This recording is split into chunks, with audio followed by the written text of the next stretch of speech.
Hello, this is Fear Dragon, and welcome to Breaking Out, the show about North American StarCraft 2 players. Here on this show, we take a look at up-and-coming North American talent.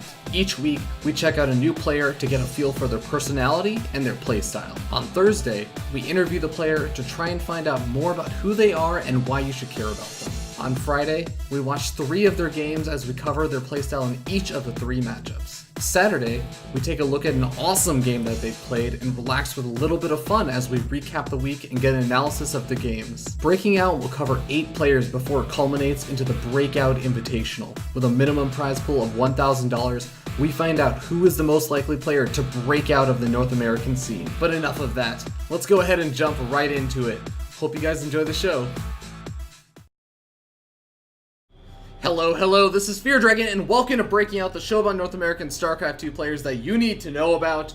Today, we're going to be jumping into the Zerg versus Terran of the week from the week of IvD Phog, week number 3. I'm joined here today, once again, with Boisterous SC2. How you doing today, man? I'm doing great. Fucking Chair Couch week number 2. Chair Couch! Chair Couch! Guys, let's go ahead and jump in and introduce the players as we spawn down here in the bottom right-hand corner of the map. For us on top, the red Terran player, he is going to be the enemy. It is Juggler. And up here in the top left-hand corner. I think I'm on normal speed right now. You are on normal speed right now. Are we on faster now? Yeah, we are. Okay. We're good. Okay.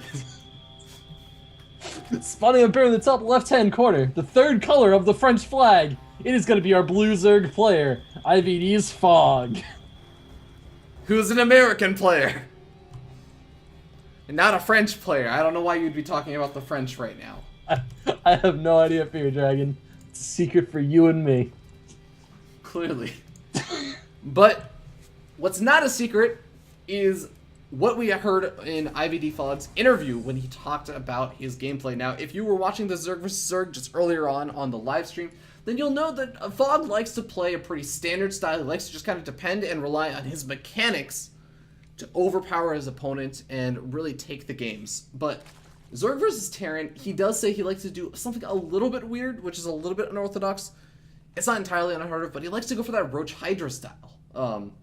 It kind of makes sense though if you think about it, because it's not an army that you really have to worry about doing all this kind of like crazy, funky micromanagement, like being super harassment oriented with like Mutalisk and picking off stuff. It's a very much an army made for straight up engagements. It's cost effective, and even when it's not cost effective, as say against siege tanks, you can just rely on making a lot of them and overpowering your opponent. Like, it's a very straightforward army. Man, dude, I'm surprised Phog doesn't play Protoss. Am I right? Am I right to stay moving all over the place? Ew! But I would say that the difference is, like, he really has to do a good job macroing to make up for the fact that, I mean, Roach Hydra's, again, like, not the most against some Terran compositions, not the most cost-effective army composition. Like, for example, against the siege tanks and such. So, I mean, that is really where we're going to be looking to see Phog try and take his big power wins in this series. But, I mean, with the command center coming up from Juggler, was that actually a CC first? Yes. Look it to be, yeah. Like a CC first, which, I mean, it makes sense for a map like this. Phog actually opening up with a Gas Geyser. What do you think about that? I actually really like this play out of Zerg players, at least in the current metagame, because Zerg players have an issue where they don't scout, ever. And one thing that I think that a lot of Zerg players fail to do is get Pneumatized Carapace. It's a cheap upgrade, it's a little bit expensive, but I think that if you just start mining gas a little bit earlier, you don't really have to cut that much economy to get it, and it's basically free scouting for the entire game. Because it like triples your Overlord movement speed, and it means that they can actually scout. Overlord movement speed is so important. Yeah. Zerg players everywhere need to remember to get that, man, because it makes scouting so much easier in identifying what your opponent's going to be doing. But we do have Phog kind of pulling his guys off of gas. It looks like it was just for Zergling speed, which is pretty understandable. It's something that a lot of Zerg players like to do, especially to deal with things like Reaper openings. And as you were saying, like, Phog didn't really send out a drone scout or anything. Just relying on that Overlord scouts, and he hasn't actually seen his opponent yet, so he has no idea what kind of opening could have been. For all he knows, his opponent was just as unlucky and is still going for some sort of Reaper opening, but You know, Zergling speed's still going to be useful. It's just kind of seizing control of the map. He's going to need it anyways at some point. Man, we have Juggler going for like an old school mech play now. He just managed to put his factory onto a tank lab, so he might be seeing some siege tanks. That is crazy. Yeah. I'm actually just so used to seeing like something being built next to the barracks or the factory. I just always assume it's a reactor. You always think it's going to be those Hellions. Yeah. But, I mean, if we end up seeing Phog go for that Roach Hydralisk style again in this game, we could very well see how he deals with his army composition facing off against a lot of those siege tanks. Yeah, I mean, that mech play is definitely the better way to fight a Roach Hydra ball. It's a lot stronger than going for like the standard Widowmine play. Widowmine Marine play that's so common right now just because Widowmines don't do enough damage to Roaches to take them down. Oh, yeah, definitely. And I mean, the siege tanks, they just do so much splash damage on those Roaches and Hydras because they clump up so much. They're relatively slow. I mean, they're relatively slow in comparison to, say, Banelings or, like, Zerglings with speed. But, I mean, it's still doable. You just really have to be on top of your macro and really take a lot of expansions, etc., and kind of overpower your opponent. But it looks like we're not going to be seeing pure siege tanks coming out for Juggler. In fact, we are actually just seeing one siege tank come out from Juggler. That's actually a really cute move from Juggler, I have to say, because this is a really nice solution to things like Baneling buffs and whatnot that have been sometimes coming out from Zerg players, who would just say like, well, you're gonna rely on Widowmines. Well, I'm gonna send in like 1 or 2 Zerglings, set off the Widowmine, and now you literally have no defense. Yeah, pretty much. I mean, that's really what Zerg players have been relying on to deal with Widowmines since the first weekend of HOTS, and alive teaching everyone about that. Yeah, but, you know, we are going to be seeing a pretty standard game shaping out from here with that one siege tank not going to be playing too big of a role for a little while. Maybe it might be useful for those defensive purposes, but, I mean, additional barracks being added on. We have the reactor going down next to the starport as it comes up. And Phog, tried and true, going into that big Roach play, getting really early upgrades also, which is something I definitely like. I'm actually a little bit disappointed that Juggler didn't go for mech play. That would have been pretty fun to see, because I would have loved to have seen Phog's response to it. But, I mean, nope, still, we get to see the Roach Hydralisk play, so I'm not going to complain too much, and I'm kind of curious what you think about the fact that we don't really have a whole lot of Hydra. I mean, no Hydralisk Den has been thrown down just yet, but a lot of Roaches are being produced. Do you think that Phog might be getting aggressive right now, or do you think that he might just be preparing for some kind of big timing push? I actually kind of like this from Phog, because Hydras, again, they're not great units unless they have like a big ball of army support. It's kind of like if you get out a Colossus and you only have 5 gateway units, like you don't go for Hydralisks before you have at least probably 20 Roaches out. And he's going to be rapidly building up towards that number. Now, I'd like him to throw down a Hydralisk Den soon, and he actually does do that. And it will be scouted out by Juggler here.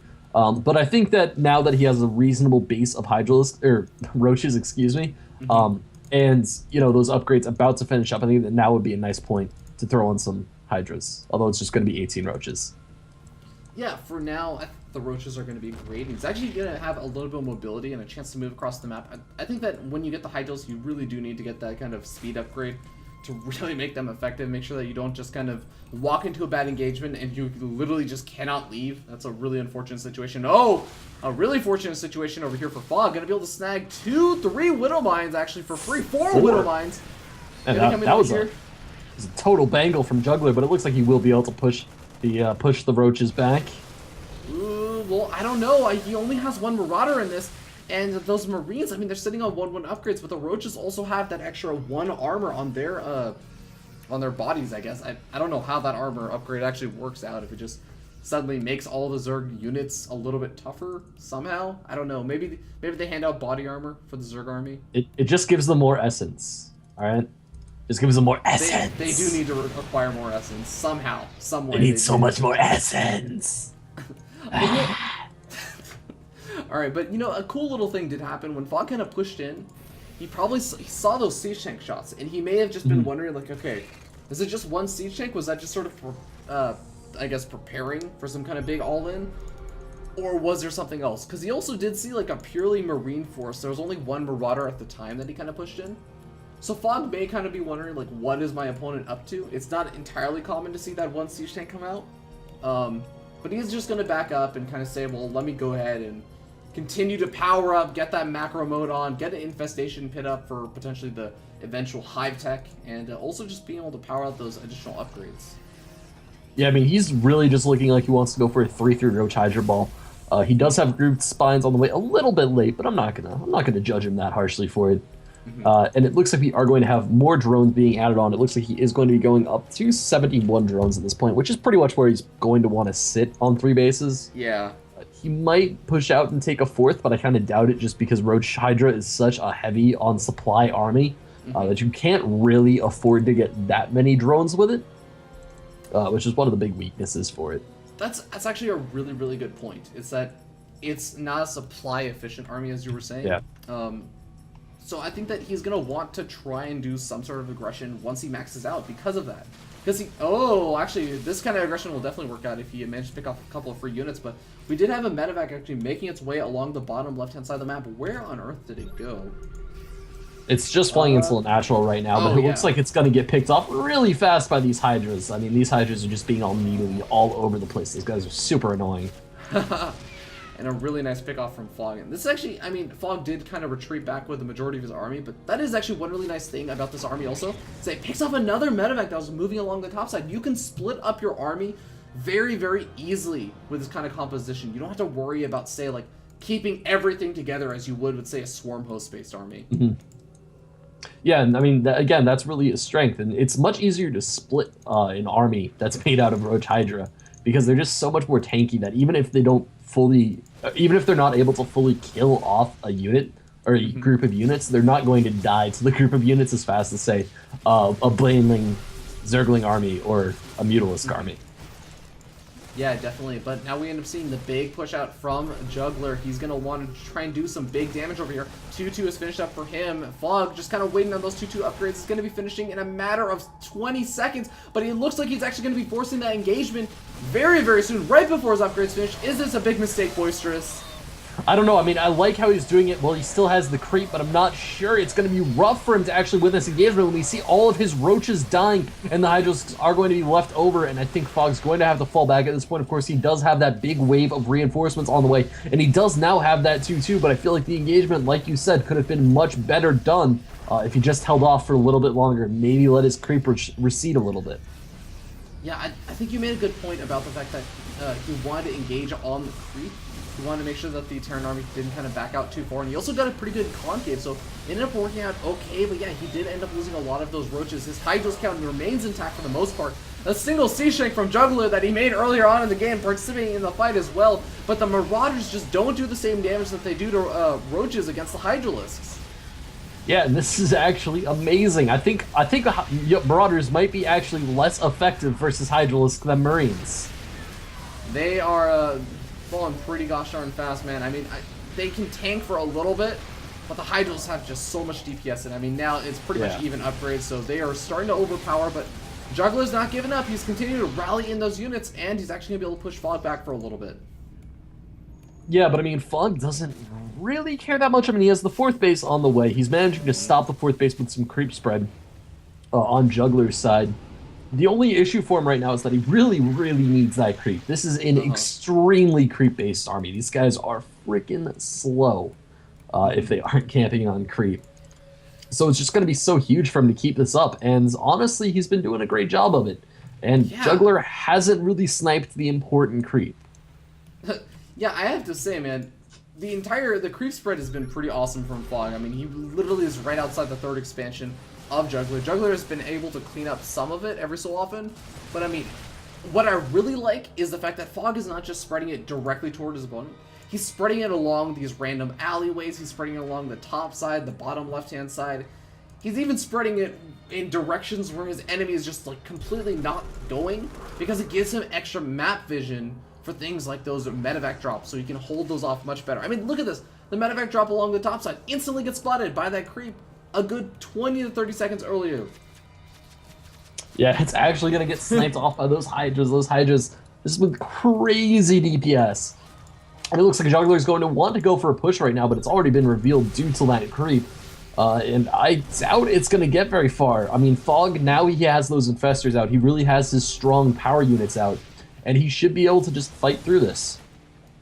Yeah, he's coming in with those Zerglings, those Roaches, Hydros, and more importantly, those Infestors that have now just been added in.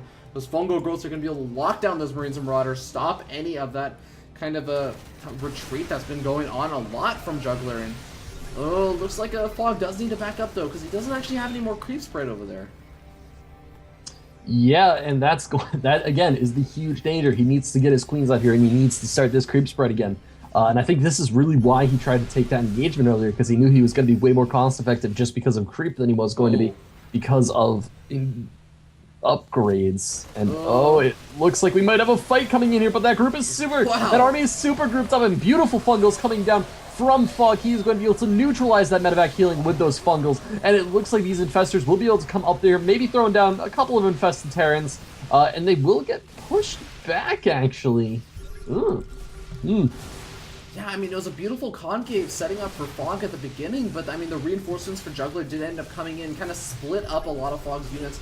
And honestly, I think that Phog is still just sort of trying to power up and get that 4th expansion up. He was also trying to get up the Infestors. So taking that engagement didn't end up going super duper well for him, but he did manage to retain those Infestors. And also, he also has a pretty strong economy to back up this army. So again, he's not looking for the most maybe cost-effective trades, because he has the army and the economy to actually back this up and just replenish that supply, as you can see over here. That's the power of this army.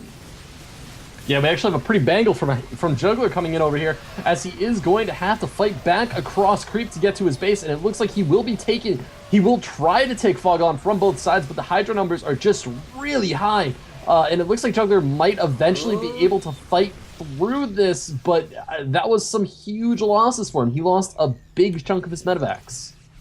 He really did. He's actually just has like a couple of 5 medevacs that have like no energy on them right now. They've just been healing so consistently through all that Hydralis DPS, but the Hydralis have been taking out those medevacs, keeping that count a little bit low, especially with all those drops kind of getting picked off. But Phog, I mean, he's starting to push in a little bit. I'm not sure how much I agree with that. He has a very, very small army to be aggressive with right now.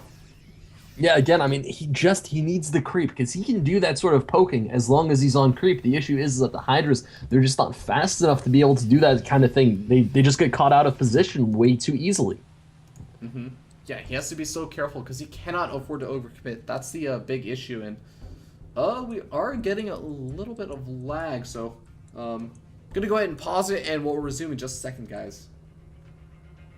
Oh, actually, it looks like we're back, so we don't have to worry about that, as we do end up seeing the drop coming in over at this 3rd expansion, and the drop is going to get cleaned up once again. So, I mean, Phog just really doing a great job cleaning up all those drops.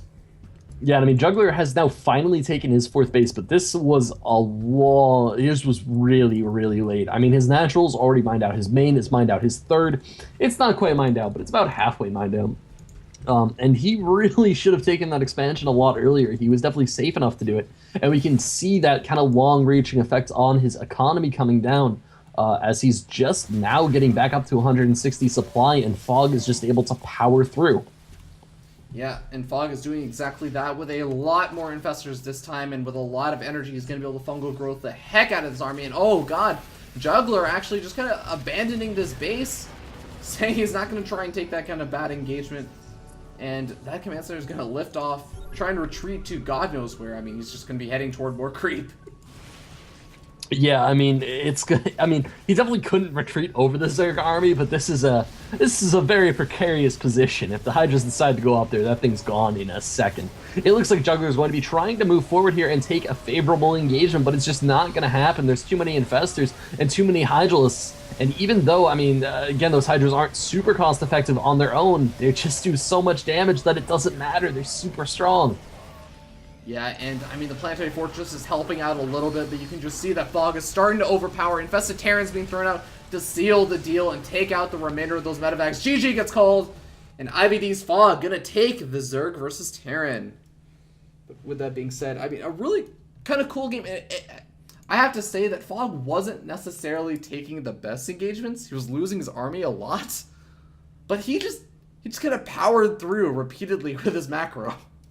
Yeah, I don't know. I would have liked it if Fog had switched at some point. Like, I Hmm. kind of like the Roach Hydra kind of dynamic, but I don't know. As soon as he got the Infestors, it felt like his Hmm. Roach Hydra dynamic didn't really need to be there anymore. Like, that wasn't the 1A army he needed. Hmm. If he had really gone for like ultras at that point, those are the things that super really just abuse macro play. Because if you can make a lot of ultras, Hmm. they can be cost efficient eventually. And I mean, more importantly, they just barrel down your opponent's army, especially with those infestors to back them up. They just do so much splash damage. But Hmm. it worked out in the end. And honestly, Juggler, he lost it at the end with not going for that fourth base sooner. Yeah, definitely. I think that Juggler definitely needed to kind of power up his economy a little bit harder to sort of match Fogg's.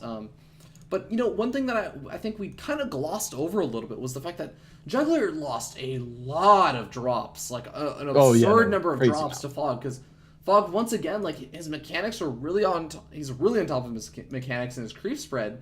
He just had it spread like okay, look at this. At the top right hand corner, like there's a creep tumor ready to start spreading down further south, like there's no reason other than just getting additional vision on the map to have this creep tumor, really. Like, you're not normally going to ever have your army over there unless you're trying to pick off drops or something. So it's really cool to see that Fog is on top of that. And because of that, you can sort of see like his focus on maintaining his economy. Even the things that aren't necessarily just like build your economy up, it's also maintaining that economy by making sure that you are capable of avoiding the kind of damage from those drop plays and stuff and having a really immaculate defense. Yeah, I mean, even with drop play, Juggler only killed 2 workers that game, Oh my which god, is that crazy. he tried to drop like 7 times, I Yeah, think. and he can only kill 2 drones. That is insane. Hmm. And actually, that's a really good point about how strong Fog is. Yeah. So I mean, how do you beat him if he's like a macro powerhouse and he has really really solid defense against like aggression from multiple different angles? I don't know, man. He's a pretty difficult player and a pretty scary one who's been doing pretty well. But with that being said, guys, we're gonna go ahead and jump into the Zerg versus Protoss of the week. So don't go anywhere if you're watching this live on Twitch. If you're watching this on YouTube, just go ahead and check out the Zerg versus Protoss. It's somewhere around there. We'll see you guys in a little bit.